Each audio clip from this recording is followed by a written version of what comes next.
Gece mi? Düşüncelerin pençesinde soğuk güneş.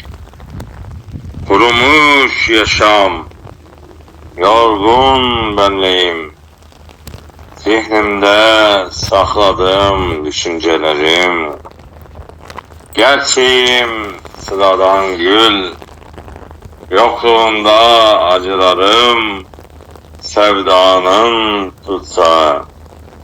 Zamanın akışında ölümden kaçış, gecenin şarkısı, Ağustos böceklerini, gençliğimin günahkar kulları, barınaklarda, domalan domuzların kokusunda, sisler dağların terasında, altıncı duyularım gökyüzünde, içten gelen ışık, sevgim silahsız derin uçurumlarda, düşüncelerim yangınlarda, yakılan küller, rüzgarda savrulan, infaz edilen vicdanım, ölüme değen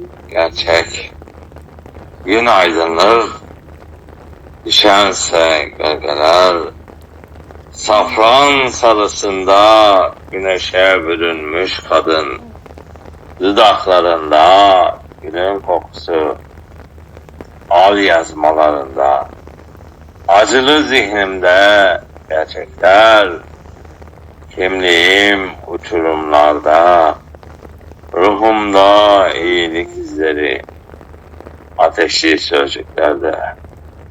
Düşünsel aşıklarım yüreğimde ah, can damarıma basılan ağıtlarım gökyüzünde bedenimden ayrılmış.